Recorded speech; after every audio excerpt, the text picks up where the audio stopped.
자, 신약성경 60페이지 마가복음 5장 6절에서 8절 말씀. 자, 우리 한 목소리로 같이 읽도록 하겠습니다. 시작.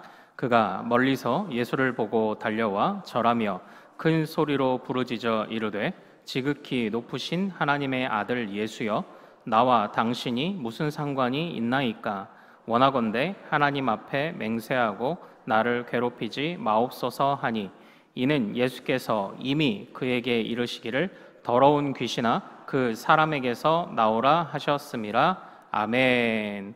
자, 오늘 우리가 함께 읽은 이 말씀 통해서요, 구원의 확신 5번째 시간, 분별할 수 있는 능력을 간구함, 이란 제목으로 은혜를 같이 나누도록 하겠습니다.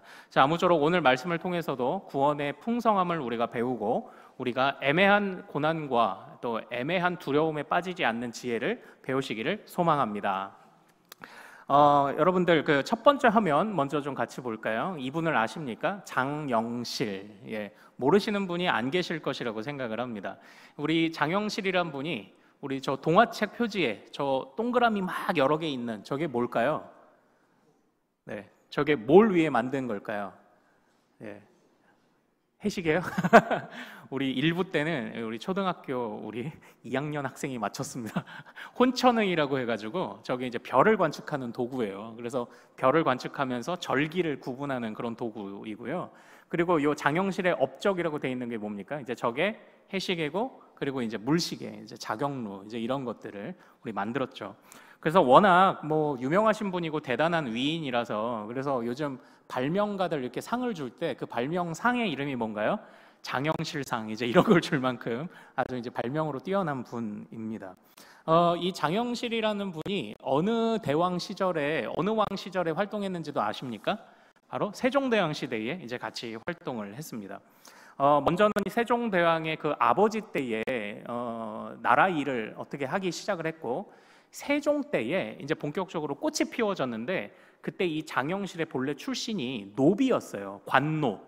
관에 소속된, 말하자면 사또가 있는 관하에 소속된 노비였는데, 그 관노를 면천시켜 주었습니다. 그래서 면천시켜서 어떤 벼슬을 줬냐면 종오품이라는 벼슬을 준 거예요. 놀랍죠? 예. 종오품이 뭘까요?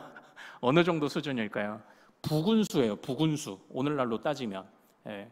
부군수 또는 군수 정도의 그 벼슬을 준 거예요. 그러니까 노비에서 갑자기 신분 상승을 확 한 거죠. 예. 그런데 이제 제가 이 장영실과 이 세종대왕의 이 이야기, 이 두 분이 이제 결국은 멋진 파트너가 돼서 굉장히 참 아름다운 우정을 나누고, 이제 이것을 영화로도 만든 게 있어요. 그래서 다음 화면 한번 좀 볼까요? 나중에 천문이라는 영화를 한번 꼭 보십시오. 우리 한석규 세종대왕과 최민식 장영실이 나누는 우정을 이제 드리고 있는 영화인데, 같이 한번 저 글씨 읽어볼까요? 자, 시작. 너는 조선에 시간을 만들고 하늘을 열었다. 전하가 아니었으면 꿈이라도 꾸었겠습니까? 이제 이렇게 얘기를 하는 거예요. 알아보고 발탁하여 면천해준 세종대왕도 훌륭하고, 그 세종대왕과 함께 충성을 다해 세종대왕이 이루고자 하는 업적을 같이 열심으로 도왔던 장영실도 훌륭한 거죠. 제가 이제 이 말씀을 드리는 것은요, 이 영화를 나중에 자녀들하고도 한번 꼭 보십시오. 이게 굉장히 참 감동적입니다. 저도 이제 이전에 한번 보고 이제 가끔 생각날 때 한 번씩 봐요. 그런데 제가 이 말씀을 드리는 이유는요, 이게 우리의 구원을 이해하는데 참 좋은 힌트를 준다고 그렇게 생각을 합니다. 면천이라는 게 뭔가요? 바로 신분, 그 노비 신분을 이제 깨트려 주는 겁니다. 마찬가지로 주님이 우리에게 주신 은혜가 뭡니까? 구원의 은혜. 바로 죄와 사망의 노예였던 우리를 면천시켜 주신 거예요. 하나님이 우리에게. 그래서 이 장영실이 이 군수 정도의 이 직분을, 벼슬을 받은 것도 감사하지만, 하나님이 우리에게 주신 은혜는, 신분은 더 놀랍죠. 무슨 신분입니까? 바로 하나님의 자녀인 거예요. 자녀. 자, 우리 가슴에 손을 얹고 한번 고백해 봅시다. 나는 하나님의 자녀다. 주님이 우리를 면천시켜 주셔서 이 은혜를 주셨다는 것을 절대 잊지 않으시기를 소망합니다. 그 어떤 벼슬보다도 좋은, 나는 하나님의 자녀다. 이거예요. 그런데 잘 보십시오. 이 장영실이 이 군수 정도에 해당하는 벼슬을 받고 이제 뭘 했나요? 그냥 자기 고향에 돌아가서 여태까지 자기 괴롭히고 때리던 사람들 다 혼내주고 그 위에서 막 백성들한테 세금 거두면서 자기 배를 불렸나요? 아니요. 그거는 탐관 오리들이나 그렇게 하는 거죠. 자기에게 주신 새로운 신분을 악용하는 자들이 탐관 오리죠. 그런데 장영실은 그렇게 하지 않았습니다. 장영실은 자신을 면천시켜 주신 세종의 뜻을 받들었어요. 뜻을 받들어서 세종대왕이 백성들을 위해 이롭게 하기 위해 세종이 가지고 있는 뜻을 자기가 할 수 있는 안에서 같이 협력하며 그것을 실현해 드린 것 아닙니까? 그래서 저 시계들을 만든 게 다른 게 아니고요. 그 당시에는 명나라에, 이제 중국 명나라에 그 천문 역법들을 가져와서 적용을 하다 보니까 우리나라 절기랑 안 맞는 거예요. 그래서 농사가 자꾸 실패하는 겁니다. 그런데 이 별을 새롭게 관측을 하면서 그 명나라보다, 중국 쪽보다 우리가 반대 정도 시간이 앞선다라는 것도 이제 발견을 해냈고요. 그리고 이 도구들을, 각종 도구들을 발명하며 이제 농사에 많은 소출들을 얻도록, 그래서 백성들을 이롭게 하고자 하는 이 세종대왕의 뜻을 받들어서 이 장영실이 그렇게 열심히 섬기고 일을 했던 겁니다. 면천해 주신 왕의 뜻을 실현한다. 우리도 마찬가지 아닙니까? 우리를 면천시켜 주셔서 자녀의 지위를 주셨는데 그 자녀의 지위를 주신 것만을 자랑하는 게 아니라 이제는 나를 해방시켜 주신 주님의 뜻을 따라서 내가 살아가는 거예요. 이게 바른 믿음임을 절대 잊지 않으시기를 소망합니다. 그러므로 우리는 얻은 신분에서 만족하지 않아요. 하나님의 뜻, 주인과 왕과 아버지 대신 하나님의 뜻을 내가 어떻게 장영실과 같이 이 세상을 이롭게 하는 데에 내가 쓰임 받을까? 이걸 같이 이제 고민을 해야 됩니다. 그게 바른 믿음인 거예요. 예, 바른 믿음. 그래서 잘 생각하십시오. 무엇으로부터의 구원, 무엇을 향한 구원, 이 두 가지를 동시에 생각하셔야 됩니다. 예, 면천, 죄와 사망으로부터의 구원, 면천됐다. 이 얻은 신분을 가지고 하나님의 영광을 위해 선한 싸움을 싸운다. 이것이 이제 우리의 믿음이에요. 이 믿음을 갖기를 소망합니다. 그래서 하나님의 뜻도 보십시오. 하나님의 뜻이 얼마나 참 좋은 것입니까? 하나님의 뜻이 이 땅 가운데 가득 차면 얼마나 좋은 일이 일어나는지를 우리가 단편적으로 다 보지 않아요? 이전에는 그 여자와 아이들은 무시당했습니다. 그랬는데 이 성경은 뭐라고 말하고 있습니까? 여자와 아이도 동등하다고 말하고 있잖아요. 동등하다. 그래서 피차 복종하라고 이야기를 하고 있는 것 아닙니까? 그리고 왕이 군림하던 시대에 우리 성경은 뭐라고 말합니까? 야, 왕, 너 군림하지 마. 너 군림하라고 왕 세운 거 아니야. 네가 가지고 있는 자리에서 충성해. 충성하면 돼. 너 하나님의 도구라는 것을 잊지 마. 이걸 주님이 성경에서 계속 말씀하신 거 아니에요? 그래서 왕이 그 당시에서는 높낮이의 차이지만 하나님의 나라인 이스라엘에서, 샘플인 이스라엘에서는 높낮이의 문제가 아니에요. 맡은 역할의 문제지. 이걸 우리가 그대로 가져와서 교회 안에서 직분론으로 펼쳐가고 있잖아요. 그렇죠? 직분은 높낮이가 아니에요. 자기가 할 수 있는 만큼 섬기는 겁니다. 그만큼 직분을 받는 거고요. 그 직분 내가 높낮인 줄 알고 받았는데 제대로 감당 못하면 더 부끄러워야 하는 거죠. 이거예요. 그래서 하나님의 얼마나 하나님 사랑과 이웃 사랑이라는 뜻을 실현해 가시는 것을 이 구약의 율법에도 담아 놓으시고, 하나님의 뜻대로 실현되는 것이 얼마나 참 멋지고 아름다운 일입니까? 우린 이 세상을 치료해 나가는 거예요. 그 일을 위해 우리에게 주신 이 거룩한 신분과 우리에게 주신 은사를 하나님의 선한 사업을 위해 아낌없이 사용하는 우리 모든 큰숲의 가족들 되시기를 소망합니다. 우리 달려가야 돼요. 달려가야 돼요. 그래서 우리 그리스도인들에게는 교회 안에서의 직분은 은퇴가 있습니다. 그러나 그리스도인은 은퇴가 없어요. 일평생 내가 할 수 있는 만큼 하나님의 뜻을 따라서 우리는 살아가고 헌신해야 됩니다. 할 수 있는 만큼이에요. 우리는 은퇴가 없어요. 은퇴가. 자, 그리고 또 오늘 우리가 이제 살펴보고자 하는 말씀이요. 그러니까 제가 이 장영실에 관해서 이제 드리는 말씀이 우리가 보고 있는 이 구원의 풍성함과 믿음, 참되고 바른 믿음에 대해서 요약을 해 드린 것도 있지만요. 제가 이제 이 영화를 보다 보니까 고구마 100개 먹은 것처럼 답답함을 느끼는 그런 장면들이 나와요. 그게 뭐냐면 그 첫 번째는 이거예요. 제가 두 번째는 나중에 말씀드릴게요. 첫 번째는 장영실이 노비로 살다 보니까 이전에 그러니까 동네 이방이 와가지고 웹기놈 해도요 이렇게 쫄아요. 장영실이 노비다 보니까. 그런데 이 벼슬을 받았잖아요. 자, 이방이 높습니까? 아니면 군수가 높습니까? 군수가 당연히 높죠. 그런데 아직도 이 장영실이 노비로 살다가 그 버릇이 한 번에 안 없어지잖아요. 그러니까 이방이 해도 겁을 먹어요. 군수인데도 겁을 먹는 거예요. 낮은 벼슬아치를, 자기보다 낮은 벼슬아치를 무서워해요.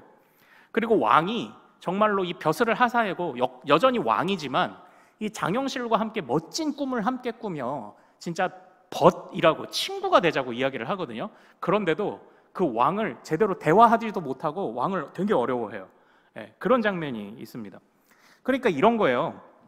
자기보다 낮은 벼슬아치를 두려워해야 돼요, 말아야 돼요? 두려워하면 이상한 거잖아요. 근데 두려워하지 말아야 할 것을 장영실이 두려워하는 장면이 좀 나오고요. 그리고 왕이 같이 친구가 되자고 허락됐잖아요. 허락된 것을 누리지 못하는 장영실의 모습이 잠깐 나와요. 그런데 제가 오늘 이 말씀을 오늘 특별히 이제 사단과 마귀의 정체에 관해서 말씀을 나눌 거거든요. 이걸 보면서 제가 딱 그 장면이 생각이 나는 겁니다. 두려워하지 말아야 될 것을 두려워하고 있고 하나님이 주신 하나님의 자녀의 풍성함을 못 누리고 있는 그런 우리의 모습이 생각이 나더라는 거죠. 그래서 오늘 우리가 지피지기면 백전백승 아닙니까? 우리가 싸우는 대상이 적군의 전투력이 어느 정도인지 파악이 돼야지 자꾸 속으면 안 되잖아요. 북한이 가면은 막 탱크 이런 것도 그냥 모형으로만 만들어 놓는다면서요. 그게 모형인지 모르면 우와 북한은 탱크가 저렇게 많아 이러고 떨어요. 근데 그게 다 모형이래 이러면은 뭐야 아무것도 아니잖아. 전투력을 제대로 파악을 해야 이 지피지기면 백전백승이 되는 거예요. 그래서 오늘 우리가 그런 차원에서 이 사단과 마귀의 정체에 관해서 우리가 좀 같이 말씀을 나누기를 원합니다. 오늘 말씀의 배경은 거라사라고 합니다. 거라사. 자, 참고로 말씀을 드리는데 이거 아시면 참 좋아요. 이스라엘은 이제 남쪽에는 예루살렘이 중심 도시고 북쪽에는 사마리아가 중심 도시고 그 위쪽에 갈릴리 호수 있는 곳이 이제 갈릴리 지역이잖아요. 그 갈릴리 지역에 10개의 주요 도시를 데가볼리라고 해요. 데가볼리. 근데 그 데가볼리 중에 하나가 뭐냐면 거라사라는 지역입니다. 그러니까 예수님이 지금 갈릴리 지역 인근을 지금 거기서 이제 전도 여행을 다니고 계신 거예요. 그런데 그때에 너무나도 안타까운 한 사람을 주님이 보게 되십니다. 그 안타까운 사람이 누구냐면 2절에 나와 있어요. 우리 2절 말씀 같이 한번 읽어보겠습니다. 시작. 배에서 나오심에 곧 더러운 귀신 들린 사람이 무덤 사이에서 나와 예수를 만나니라 이렇게 되어 있어요. 바로 안타까운 그 사람이 누굽니까? 귀신 들린 한 사람을 만나게 됩니다. 자, 그런데 그 사람이 어디에서 나왔다고 이야기를 합니까? 무덤 사이에서 나왔다. 이제 이렇게 되어 있어요. 자, 이 사람이 귀신 들렸어요. 그리고 무덤에서 나왔답니다. 이 사람이 지금 어떤 상태인지를 조금 더 성경을 통해 한번 정보를 찾아보죠. 우리가 3절, 4절, 5절 같이 읽습니다. 자, 시작. 그 사람은 무덤 사이에 거처 하는데 이제는 아무도 그를 쇠사슬로도 맬 수 없게 되었으니 이는 여러 번 고랑과 쇠사슬에 매었어도 쇠사슬을 끊고 고랑을 깨뜨렸음이러라. 그리하여 아무도 그를 제어할 힘이 없는지라. 밤낮 무덤 사이에서나 산에서나 늘 소리 지르며 돌로 자기의 몸을 해치고 있었더라. 아멘. 이렇게 되어 있어요. 아멘하기 참 그런 말씀이지만 여기에 보면 우리가 이것을 통해서 사단, 마귀, 귀신의 정체를 어느 정도 좀 파악하게 됩니다. 사단, 마귀, 귀신은요 일단 힘이 있는 건 분명해요. 왜냐하면 이 귀신 들린 자를 쇠사슬로 묶어서 사람들이 통제하려고 했지만 제어가 안 돼요. 다 끊어버립니다. 그리고 지금 이 사람이 무덤에서 나왔는데 그때만 나온 게 아니라 5절에 보면 무덤에서 항상 살아요. 사람이 없는 들판에서 삽니다. 그것을 보고 또한 어떻게 했다고 합니까? 자기 몸을 상하게 만들었다고, 스스로 자해를 했다고 이야기를 해요. 그런데 이것을 보면서 우리가 또 어떻습니까? 사단은 나름의 능력을 가지고는 있다. 좀 힘께나 쓰는 존재라는 것은 분명하다. 그런데 그 사단은 사람을 상하게 만든다. 이 무덤에 산다라는 것이 무슨 의미인가요? 무덤은 부정한 곳이잖아요. 그래서 우리 바리새인들을 책망하실 때 이 회칠한 무덤아, 겉은 그럴싸하게 예쁘게 포장했지만 속은 무덤인 자들아, 이렇게 책망하신 것 아닙니까? 그런데 그것처럼 무덤은 부정한 것인데 이 사람을 무덤에 살게 하는 거예요. 그러니까 사탄이 그 힘 꽤나 쓰는데 그 힘을 어디에 이용합니까? 사람을 부정하게 만들고 사람을 스스로 망치게 만드는 데에 사단이 자기 영향력을 지금 사용하고 있다는 걸 이제 보고 있습니다. 그런 정보를 우리가 지금 볼 수 있는 거예요. 자, 그런데 그 사람이 예수님을 보고 놀라운 행동 하나를 합니다. 우리 6절 말씀, 6절 같이 한번 읽어보도록 하겠습니다. 자, 시작. 그가 멀리서 예수를 보고 달려와 절하며, 이렇게 되어 있어요. 그 사람이 갑자기 와서 예수를 보고 절합니다. 갑자기 보고 예수님을 보고 절해요. 왜 절했을까요? 그 이유가 8절에 있습니다. 자, 8절입니다. 자, 8절 같이 한번 읽습니다. 시작. 이는 예수께서 이미 그에게 이르시기를 더러운 귀신아 그 사람에게서 나오라 하셨음이라. 아멘. 이렇게 되어 있죠. 사단 마귀 들린 자가 예수님을 보고 나와왔는데 거저 나오지 않아요. 그것을 간파하고 예수님이 이미 말씀하신 거예요. 야, 너 나와. 그러니까 예수님은 그 정체를 알고 계셨던 겁니다. 그런데 상황이 너무 재밌지 않아요? 야, 너 이리 와 한다고 해서 그 사람이 예수님 앞에 말을 듣고 오는 거예요. 여기서 우리는 하나 중요한 정보를 보게 되죠. 사단 마귀는요, 힘 꽤나 씁니다. 사람을 망쳐요. 그러나 그 사단 마귀도 주님의 말씀에 순종할 수밖에 없어요. 우리는 여기서 참 중요한 힌트들을 지금 얻어가는 거예요. 사단 마귀는 힘 꽤나 씁니다. 사람을 상하게 만듭니다. 부정하게 만들어요. 고통스럽게 만들어요. 그러나 우리 주님은 그 사단을 가만 놔두시지도 않을 뿐더러 그 사단도 주님의 말씀을 들을 수밖에 없다는 거예요. 주님은 그 정체를 꿰뚫어 보고 계시고요. 그 정체가 들통난 사단은 주님의 말씀을 들을 수밖에 없다고 이야기를 지금 하고 있는 겁니다. 그러므로 여기서 우리는요, 좀 중요한 사실들을 계속 마음에 잘 간직을 해야 됩니다. 사단 마귀는요, 절대로 주님을 이길 수가 없어요. 사단 마귀는 절대로 주님을 이길 수 없다라는 거예요. 우리가 이것을 절대 잊지 않아야 합니다. 자, 그렇다면요, 사단 마귀는 왜 절대로 주님을 이길 수 없을까요? 왜 이길 수 없을까요? 사단 마귀가. 자, 우리 화면을 보고 우리 사단과 마귀의 정체를 한번 살펴봅시다. 자, 유다서 1장 6절. 자, 같이 읽습니다. 시작. 또 자기 지위를 지키지 아니하고 자기 처소를 떠난 천사들을 큰 날의 심판까지 영원한 결박으로 흑암에 가두셨으며. 아멘. 이렇게 되어 있죠. 제가 워낙 자주 말씀드려서 이제 유명한 말씀이죠. 자, 유다서는 어차피 한 장밖에 없죠. 유다서 6절입니다. 1장 6절이라고도 하죠. 거기 보면은 이 사단의 본래 정체가 나와요. 사단은 본래 그들이 받았던 지위를 함부로 벗어난 자들이다라고 이렇게 얘기를 하는데, 그 사단의 본래 지위가 뭐였다고 이야기를 합니까? 천사들이라고 이야기를 하는 거예요. 천사들. 자, 천사들은 누가 만들었나요? 천사는 누가 만들었습니까? 하나님이 만드셨죠. 여기에서 사단 마귀가 하나님의 말씀을 들을 수밖에 없는 이유가 나와요. 왜냐? 하나님은 어떤 분이십니까? 우리가 첫째와 두 번째 시간에서 배웠듯이 하나님은 창조주요 스스로 계신 분이에요. 그러니까 하나님은 누구에게도 의지하지 않으세요. 하나님은 누가 만드시지도 않았고요. 다른 피조물이 하나님을 의지합니다. 마찬가지로 천사들도 하나님의 피조물이기 때문에 천사들도 하나님께 의지해야만 그들이 천사로서의 지위를 유지하고 누릴 수 있는 존재들이었다라는 겁니다. 그런데 그들이 하나님을 벗어났죠. 그러나 벗어났다고 해서 그들이 갑자기 없던 능력이 생기지 않아요. 그들이 피조물이라는 한계는 그대로 가진 채 하나님을 반영을 하고 있는 겁니다. 그러니까 여기에서 볼 때 우리가 스스로 있는 자와 그리고 그 피조물의 타락한 마귀가 대결을 하면 누가 이기는 건가요? 스스로 계신 하나님이 반드시 승리하시는 거예요. 이 사단 마귀가 하나님에 비해서 아무것도 아님이 오늘 본문에 또 하나의 증거로 되어 있습니다. 자, 예수님께서 사단 마귀 들린 자를 보시고 그들을 꾸짖습니다.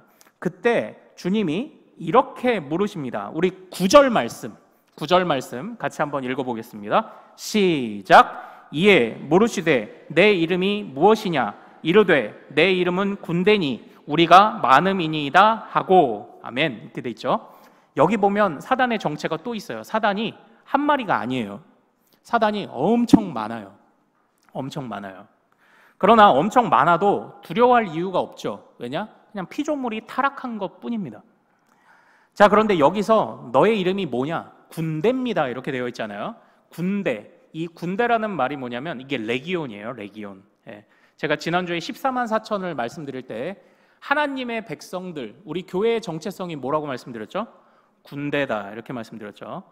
왜냐? 14만 4천이 하나님의 백성들이 군대로 나서는 모습을 상징하는 숫자다. 이렇게 말씀드릴 때 우리가 12 곱하기 12 곱하기 하고 왜 1000을 곱한다고 말씀드렸습니까? 그게 군대를 세는 단위인 레기온인 거예요. 그래서 지금 이 말씀에도 너의 이름이 뭐냐? 제가 레기온입니다. 그러니까 지금 수천 마리가 지금 이 안에 들어있는 겁니다. 자, 그런데 이 사단 마귀가 군대니 했더니 그때 사단 마귀가 예수님께 이렇게 간구합니다. 자, 우리 10절부터 13절까지 같이 한번 읽어보겠습니다. 자, 시작. 자기를 그 지방에서 내보내지 마시기를 간구하더니 마침 거기 돼지의 큰 떼가 산 곁에서 먹고 있는지라.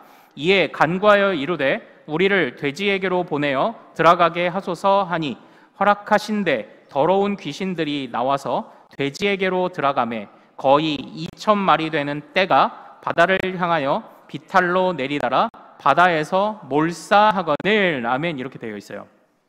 자, 여기에서 이 귀신이 주님을 만나자마자 자기가 이곳에 계속 머무를 수 없다는 것을 그 사단 마귀의 직감적으로 그들이 느꼈습니다. 그런데 예수님께 하나 간청을 하죠. 우리를 이 지방에서 내쫓지는 마시고 저 돼지의 떼에게 들어가는 것을 허락해달라고 이렇게 이야기를 하고 주님이 허락을 하십니다. 그리고 이제 그 돼지의 떼, 이제 아마도 주님이 그 부정한 동물이었죠. 그 당시 그 율법 안에서 돼지의 떼에게 들어가신 것을 그래서 허락하신 것 같은데, 중요한 것은 우리가 여기서 사단의 중요한 특징을 하나 봐야 돼요. 특징. 자, 아까 잘 보십시오. 주님은 스스로 계신 자예요. 아무도 의지하지 않으세요. 그러나 타락한 천사인 사단은 누군가를 의지해야만 해요. 하나님을 의지하다가 더 이상 하나님을 의지하지 않으니까 또 다른 의지할 것이 필요해요. 그게 누구냐? 그래서 사단은 홀로 서지는 못하지만 사람 또는 이런 돼지떼라는 숙주가 필요한 거예요. 숙주가. 바이러스가 전염되는 과정이 있죠. 이 사람을 통해 저 사람에게, 이 사람을 통해 또 저 사람에게 넘어가죠. 그것처럼 사단 마귀는 누군가 자신이 의지하고 기댈 수 있는 이 숙주가 없으면 절대 홀로 나서지 못해요. 이게 사단 마귀의 중요한 정체입니다. 사단은 절대로 신이 아닙니다. 그래서 제가 이제 이 세상을, 이 지역을 관장하는 악신이 있다, 이제 이런 얘기를 하면은 제가 그런 얘기를 못하게 하죠. 신이 아니니까. 신이 아니에요. 그들은 피조물이 타락한 것뿐이다. 그래서 제가 일부 때 아리송한 제가 질문을 하나 드렸는데 여러분들에게도 한번 드려볼 테니까 맞춰보십시오. 자, 하나님과 마귀가 싸우면 누가 이기죠? 하나님이 이기시죠. 자, 천사와 마귀가 싸우면 누가 이깁니까? 누가요? 천사가 이기죠. 왜 이기죠? 하나님의 둘 다 피조물인데 피조물에 하나님이 지으신 천사의 온전한 모습을 갖추고 있는 자들이 셀까요? 타락한 자들이 셀까요? 온전한 모습을 갖추고 있는 자들이 세죠. 그건 당연하죠. 그래서 하나님께서 불말과 불병거들을 보내주시면 다 떠나가잖아요. 그거 여호와의 천사 아니에요? 하나님이 그렇게 천사들을 부리시는 거잖아요. 사단 마귀는 그 천사 중에서도 타락한 핫발이잖아요. 그러니까 이 사단 마귀를 하나님의 군대인 천사가 이기고 그 군대 장 대신 하나님이 이기시는 것이 이게 당연한 것 아닙니까? 자, 여기서 또 우리는 중요한 것 하나를 보게 돼요. 그러면 우리는 사단 마귀를 이길 수 있나요? 없나요? 있습니다. 있습니다. 있다고 말씀을 해주셔서 감사해요. 그런데 이제 참 우리가 그걸 잘 써먹고 있는지는 또 한번 좀 점검해 봐야 되겠죠. 머리로는 아는데 우리가 왜 사단 마귀에게서 우리가 이길 수 있습니까? 우리 다음 화면 한번 볼까요? 자, 천사와 하나님의 자녀를 비교한 우리 첫 번째 줄과 두 번째 줄, 우리 저 노란 글씨만 읽어보겠습니다. 자, 시작. 그를 하나님보다 조금 못하게 하시고 영화와 존귀로 관을 씌우셨나이다. 아멘. 이렇게 되어 있어요. 자, 시편의 말씀을 보면요, 하나님보다 조금 못하게 하시고, 그러니까 하나님의 자녀를 하나님보다 조금 못하게 하셨다라고 성경이 이렇게 기록을 하고 있습니다. 이게 히브리서에서도 우리에게 주는 중요한 관점이죠. 자, 그러면 성경 안에 있는 위계 질서를 한번 좀 따져보죠. 자, 하나님, 그 하나님 밑에 누군가요? 하나님의 자녀들. 그리고 하나님 자녀들 밑에 누구죠? 천사들이에요. 천사들. 예. 그러니까 사실은 옛날 성경에서는 그를 하나님보다 조금 못하게 하시고를 그를 천사보다 조금 못하게 하시고 이렇게 번역을 했었어요. 아마도 하나님보다 조금 못하게, 이게 아마 불경하다고 생각했는지 모르겠습니다. 근데 원래 저 하나님이라고 되어 있는 히브리어 단어가 엘로힘이거든요. 하나님 맞아요.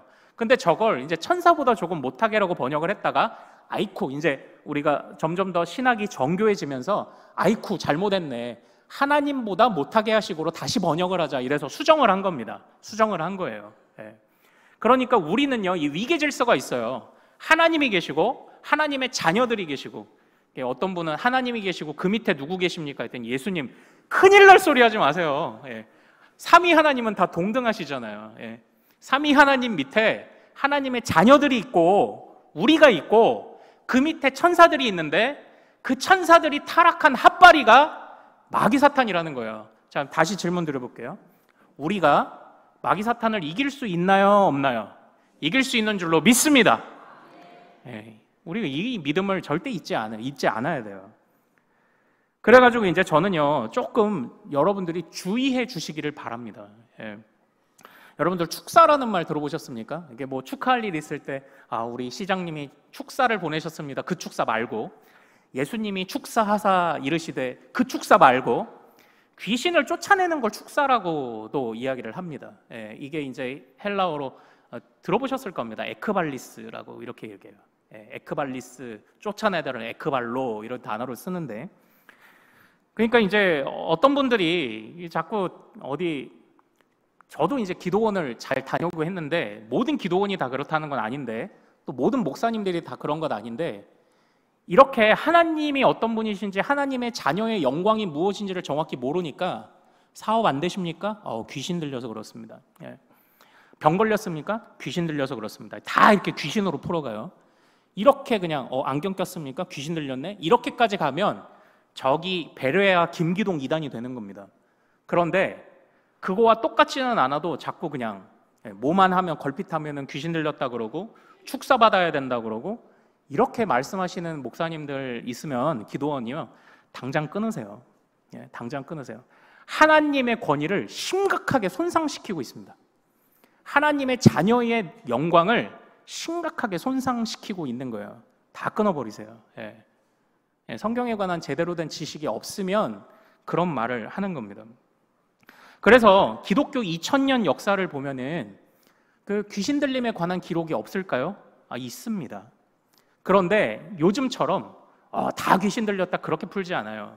건전하게 우리 신앙의 선배들이 전해준 대로, 우리 또 선교사님들 같은 경우에 이제 현장에서 이제 그런 모습을 보잖아요. 그런데 성경으로 현장을 해석하는 거예요. 현장으로 성경을 해석하는 게 아니라. 그래서 우리 여러 좀 좋은 이런 그 바른 신학을 가지고 있는 바른 지도자들이 나타나는 이런 현상들을 많이 분석도 하고, 또 이제 로이더 존스 목사님도 의사 출신으로 정신병과 귀신 들림을 이렇게 구분해내지 않았습니까? 그래서 우리 믿음의 선배들이 주고 있는 그 교훈을 핵심적으로 요약하면 뭐냐면, 하나님의 자녀는 귀신 들리지 않는다예요. 하나님의 자녀는 귀신 들리지 않아요. 하나님의 자녀는 유혹은 받습니다. 그러나 하나님의 자녀는 귀신 들리지 않아요. 우리가 이걸 꼭 생각해야 돼요. 그러니까 함부로 축사해야 된다고 이렇게 얘기하시는 분들 보면은 빨리 떠나십시오. 그런 이야기들 빨리 듣지 마십시오.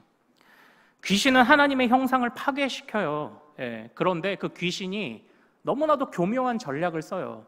그런데 그 모형 탱크 보면서 다 두려워하고 막 이러면은 그게 귀신 잘못이에요? 우리 잘못이에요? 우리 잘못이죠. 저게 모형인지 아닌지 분별도 못하고 전투력이 바닥을 치고 있는데 그걸 막 두려워하고 있으면은 그게 이제 우리의 잘못 아니겠습니까? 이 사단의 정체를 잘 좀 우리가 깨달으시기를 또 소망합니다. 그래서 오늘 본문을 보면서 저는 오늘 뭐 귀신의 정체도 정체인데 우리 안에 좀 분별력이 잘 생기기를 소망합니다. 이 분별력을 잘 가지시기를 소망해요. 귀신은 있어요. 그러나 하나님의 사람을 직접 치지는 못해요. 왜냐? 우리의 주인은 누구예요? 하나님이죠. 우리 안에 누가 계셔요? 하나님이 계셔요. 귀신 들렸어요? 여러분들 내가 지금 아파서 귀신 들려서 아픈 겁니까? 그럼 내 안에 하나님이 없다는 소리를 지금 하시는 겁니다. 여러분들이. 절대 안 돼요. 절대 안 돼. 자, 질문하겠습니다. 우리 안에 하나님이 계심을 신뢰하십니까? 아멘. 그러면 사단 마귀에서 우리가 승리할 수 있음을 신뢰하십니까? 아멘. 절대 잊지 마십시오. 함부로 축사해야 된다고 귀신 들렸다 이런 얘기 하지 마십시오. 그러나 유혹은 있어요. 유혹은. 그러니까 오늘 본문을 잘못 생각하며 목사님 이거 보십시오. 귀신이 들리잖아요. 예, 들릴 수 있는데요. 그럼 제가 한번 질문 드려볼게요. 구약 시대에는 왜 귀신 들린 사람이 안 나오죠? 왜 신약에만 나올까요? 우리가 이걸 잘 분별해야 됩니다. 우리 사단이 이제 어떤 전략으로 하나님의 사람들을 이렇게 넘어뜨리는지 이 전략이 이제 여기서 나오는데 사단은 하나님의 사람들을 직접 건드리지 못해요. 그러다 보니까 지금 이 신약에서 귀신 들린 자와 사단이 이렇게 전면에 등장하는 이유가요.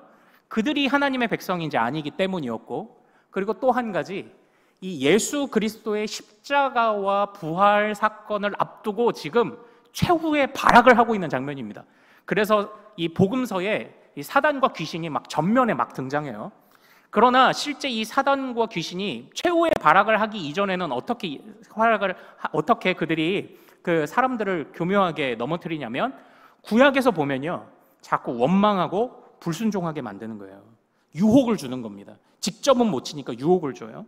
광야에서 물 없어요, 먹을 거 없어요, 이러면서 자꾸 불평하게 만들고.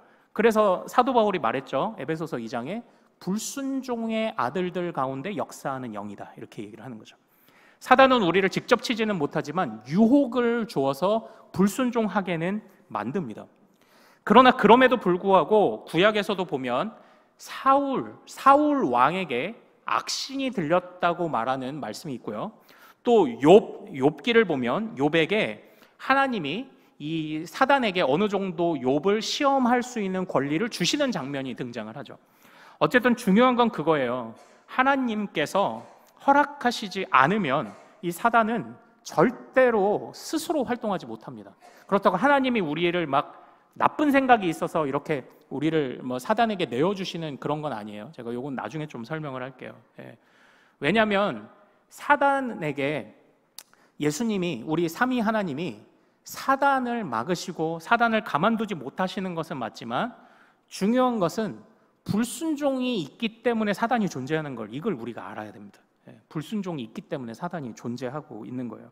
중요한 사실은 그 사단은 절대 하나님의 백성을 치지 못해요. 예. 절대로 하나님의 허락 없이는 치지 못해요. 하나님의 커다란 측량할 수 없는 계획 안에서 하나님이 일정 정도 허용하시는 범위 외에는 사단이 절대로 공격하지 못해요. 그러므로 그 사단이 그럼에도 불구하고 그 틈을 비집고 우리에게 주는 유혹을 우리가 담대히 이길 수 있는데 자꾸 넘어가고 있다면 이건 하나님의 문제도 아니고요, 우리의 불순종의 문제인 거예요. 우리가 이 정체를 잘 깨달아야 합니다. 그러나 우리가 넘어질지라도 우리가 소망을 갖는 것은 뭐냐면요, 우리는 지금 부활 이후의 시대를 살고 있다는 게, 이게 중요해요. 지금 이 거라사 귀신 들린 자는 부활 승리를 맛보기 전 사람이죠. 그런데 우리는 어떻습니까? 예수님의 부활 승리를 맛본 사람들인 거예요. 그러니까 우리는 오늘날 이 마귀 사탄의 공격도 유혹도 우리가 두려워할 것도 없고 이겨낼 수 있다는 분명한 확신을 가지고 살아야 한다는 것, 이거 절대 잊지 않으시기를 소망합니다. 우리는 부활 백성이니까요. 우리는 부활 백성이잖아요. 우리는 부활 백성이기 때문이에요. 그래서 제가 이제 마지막 화면을 좀 하나 보여드릴 텐데, 우리 다음 화면 하나 좀 볼까요? 여러분 빨치산이라고 아시죠? 빨치산. 이게 원래 빨치산이라는 말이 그 프랑스어에서 유래한 파르티잔, 이게 파르티잔 빨치산, 이게 빨치산이 된 건데, 이 파르티잔이라는 것이 게릴라 전술을 말할 때 이제 파르티잔이라고 써요. 그래서 이게 착한 편도 파르티잔 전술, 게릴라 전술을 쓸 수 있고, 이 파르티잔이라는 말이 나쁜 말은 아니에요. 그러나 우리나라에서는 이게 공산주의자들이 빨치산 공산주의자였잖아요. 한국전쟁이 끝나고도 여전히 그 공산주의자들을 우리 빨간 것들 이렇게 했죠. 그리고 아유 저것들 할 때 그치들 이렇게 얘기를 하죠. 그 빨간색의 공산당 그치들이 산에 숨어서 교묘하게 활동한다고 해서 우리가 이 빨치산이라는 의미를 좀 그렇게 풀어갔다고 이야기를 합니다. 근데 어쨌든 중요한 건 뭐냐면 이 빨치산이 한국전쟁이 끝난 뒤에도 막 내려와서 백성들을 괴롭히는 거예요. 사람들을 괴롭히죠. 그러나 어떤 상황입니까? 이미 전쟁은 어느 정도 마무리가 된 거예요. 전쟁은 휴전이 돼서 이미 공산당들은 이미 북한으로 다 쫓겨갔습니다. 그런데 이 잔당 세력이 지금 남한에 남아있는 것 아닙니까? 가끔 내려와서 괴롭히기는 합니다.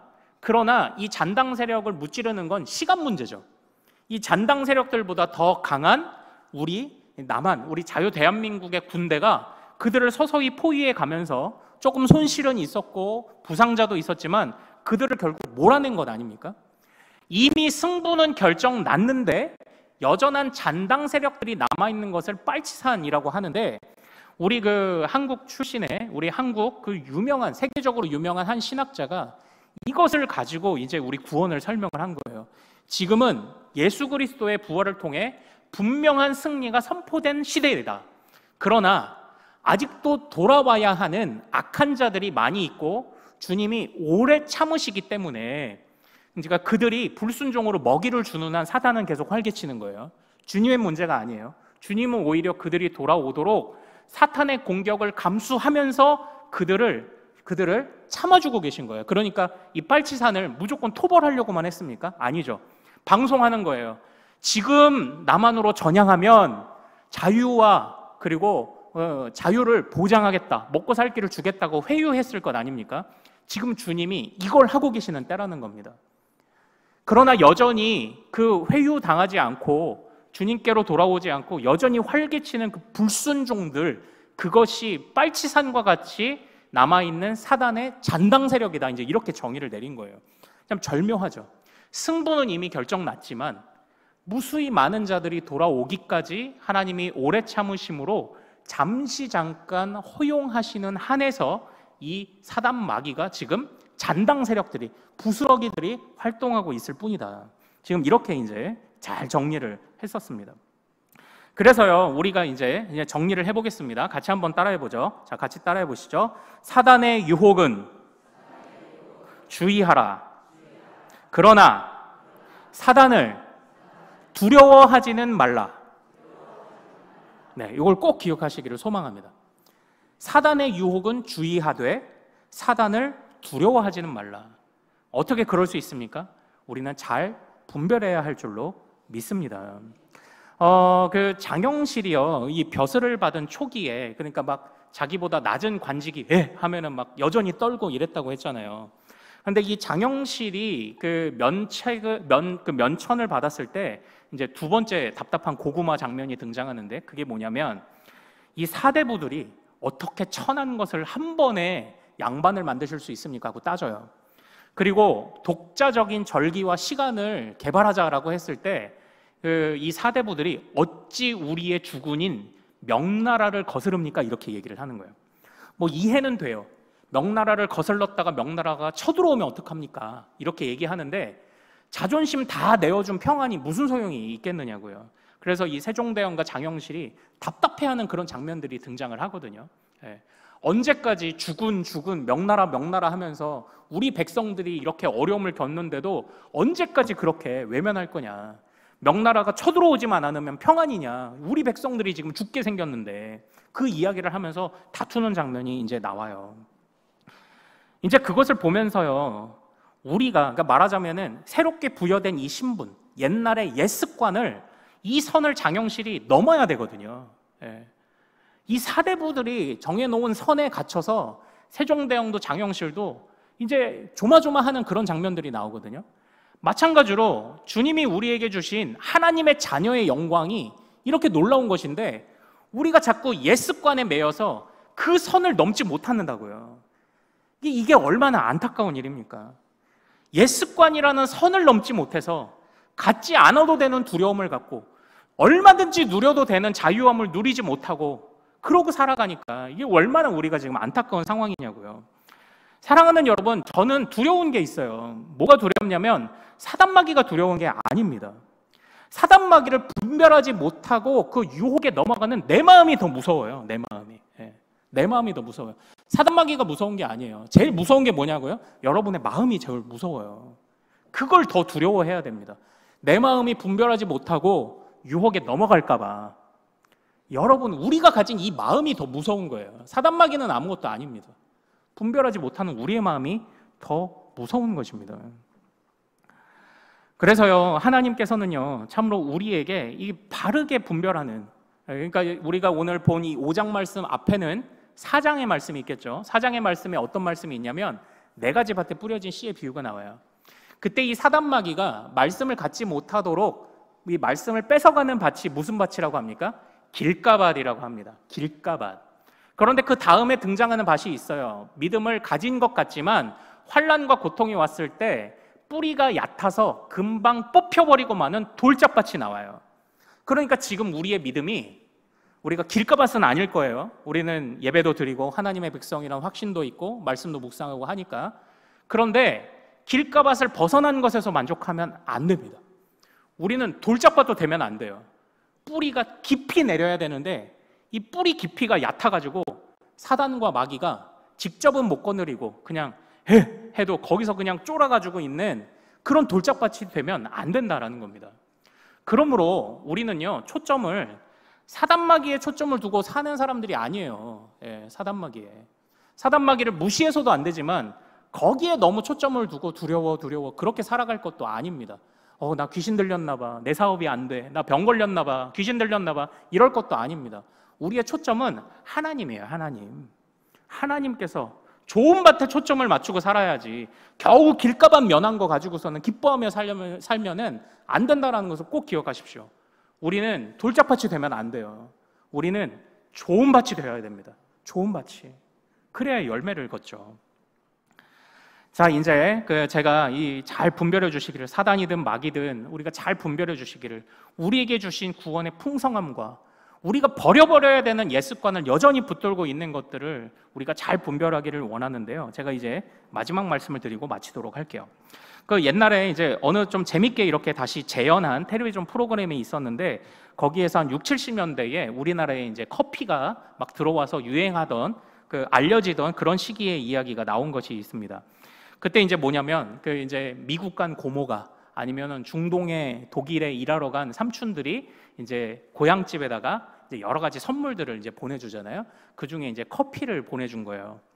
그 온 집안 사람들이 이 커피 봉지를 딱 보고서는 막막한 겁니다. 이걸 어떻게 해야 되나. 그랬더니 고모가 이렇게 얘기한 게 생각이 나는 거예요. 그거 미제 숭늉이에요. 이렇게 얘기했던 게 생각난 거예요. 그래가지고 그래서 야, 이걸 어떡하냐 그랬더니 시어머니가 그러니까 며느리가 어머니 미제 숭늉이래요. 그래서 그냥 먹으면 된대요. 이래가지고 가마솥에 이렇게 물을 한아름 끓여가지고 이제 커피를 탄 거예요. 그래서 휘 이렇게 저은 거예요. 저어가지고 숭늉이니까 밥을 다 먹고 시어머니, 남편, 며느리, 자식들까지 한 사발씩 떠가지고 이렇게 밥을 먹고 나서 숭늉처럼 먹은 거예요. 이렇게 먹었죠. 아우 써! 그랬더니 이제 아이들이 쓰니까 엄마가 그러는 거죠. 야! 너 미국 사람처럼 잘 살고 싶지 않아? 이거 미국 사람들이 먹는 거래. 먹어 해서 먹었어요. 그 다음 장면이 뭔지 알아요? 잠을 못 자. 눈을 다 뜨고 있어. 이렇게 아무도 잠을 못 자. 카페인을 모르던 사람들이 카페인이 갑자기 확 들어오니까 다들 말똥말똥하게 누워서 눈을 뜨고 밤을 새는 거예요. 이런 장면이 이제 등장을 하죠. 근데 예전에는 이랬던 우리가, 제가 요즘 이제 카페 가보면요, 굉장히 흐뭇하고 놀라는 장면들이 있어요. 어르신들이 카페도 이용 잘 하시더라고요. 네, 어르신들이요, 아메리카노 주세요 이렇게 얘기를 해요. 네. 커피를 모르시던 분들이 이제 커피를 알아요. 근데 심지어는 뭣도 주문해 드시는 줄 아세요? 어르신들이 카라멜 마끼아또 주세요 이렇게 해서 드시는 거죠.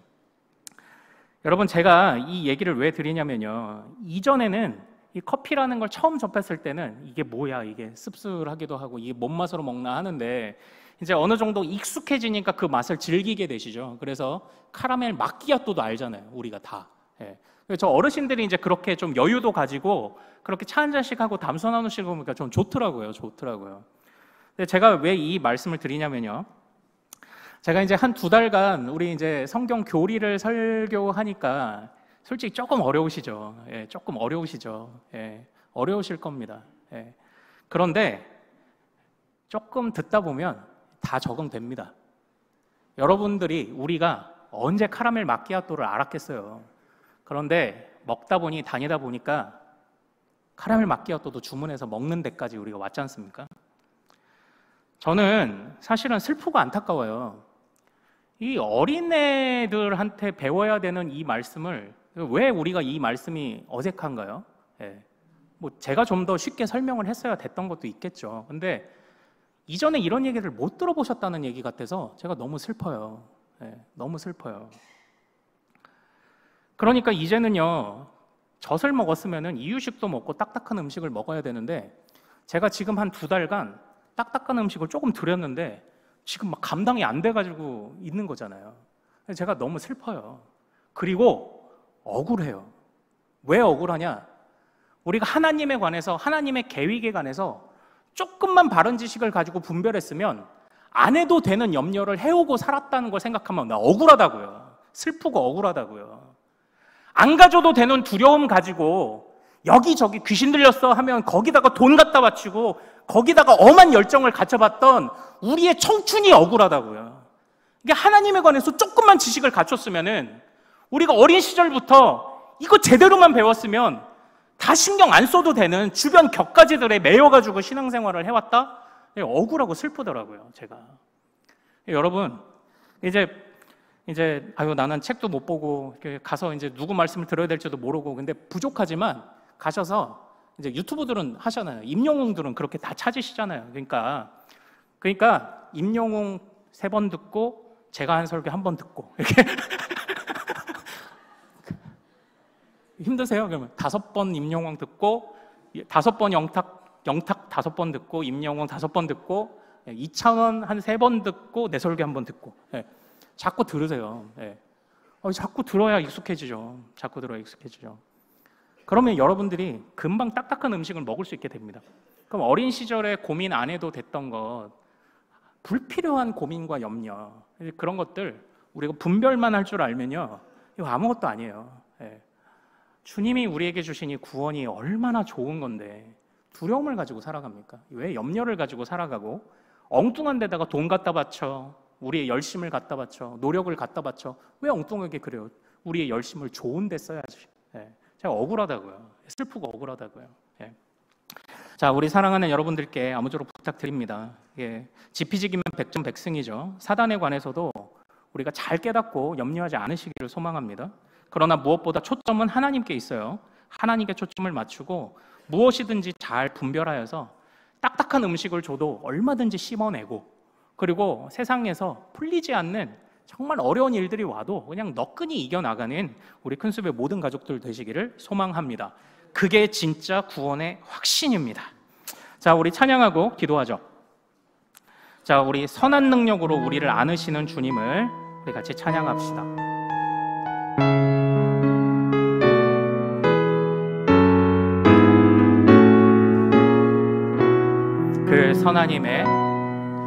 그 선하님의 고요히 감사하여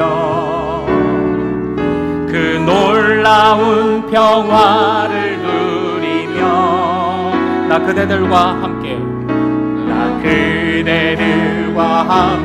걸어가네. 나 그대들과 하늘을 여네. 우리 2절 찬양합니다. 지나간 허물 어둠의 날들이 무겁게 내 영혼 짓눌러도 오 주여 우릴 외면치 마시고 약속의 구원을 이루소서. 그 선하님이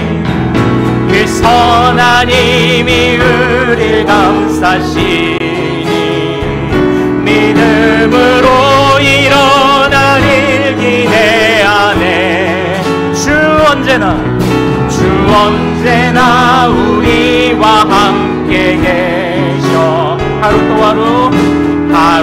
또 하루 가는 그 선하님이 우리를 감싸시니, 그 선하님이 우리를 감싸시니, 믿음으로 일어나길 기대하네. 주 언제나 우리와 함께 계셔. 하루 또 하루 다시 한번 그 선하님이 우리를 감싸시니, 그 선하님이 우리를 감싸시니, 믿음으로 일어나길 기대하네. 주 언제나 우리와 함께 계셔. 하루 또 하루 하늘 새로워. 네, 시간이 많이 가서 제가 바로 마무리 기도하고 축도하겠습니다. 고마우신 아버지 하나님, 능력의 아버지가 바로 나의 아버지이심을 신뢰하며 하나님의 자녀의 영광스러운 신분을 우리에게 허락하신 것을 감사하고 감격하게 하옵소서.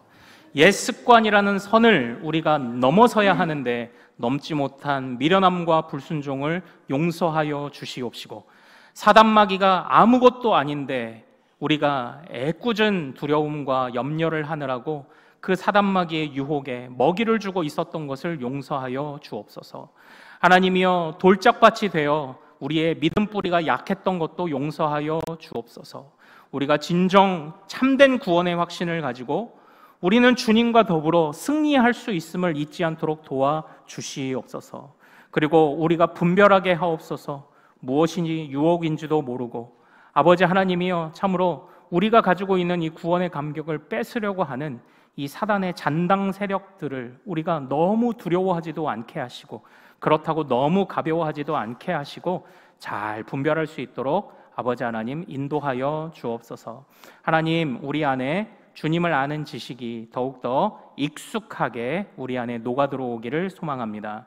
이제는 딱딱한 음식을 먹을 줄 아는 그런 성숙한 믿음의 사람들 되기를 소망합니다. 하나님, 기억하여 주셔서 참으로 우리를 면천하여 주신 하나님께 항상 감사하고, 또한 장영실이 면천하여 주신 세종대왕의 뜻을 위해 함께 협력한 것처럼 우리도 새로운 신분을, 거룩한 신분을 주신 그 하나님께, 그 하나님의 뜻을 위하여, 그 하나님의 나라를 위하여 우리가 최선을 향해 달려가고 협력하고 돕는 자, 헌신하는 자들 될 수 있도록 인도하여 주시옵소서.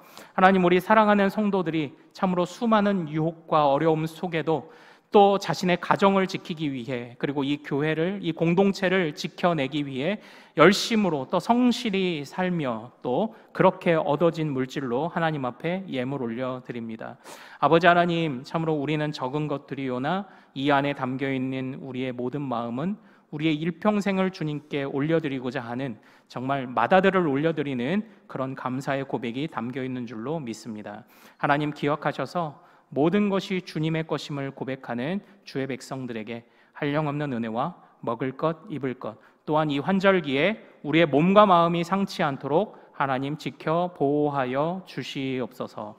하나님의 허락이 아니면 그 어느 것도 땅에 떨어질 수 없음을 우리가 믿습니다.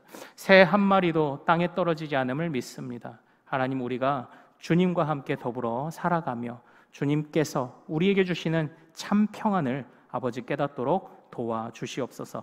다른 것에 한눈 팔지 않도록 인도해 주실 줄 믿사오며, 우리 자녀들에게도 이 성숙한 믿음 주시기를 확신하오며 우리 주 예수 그리스도 이름으로 기도하옵나이다. 아멘.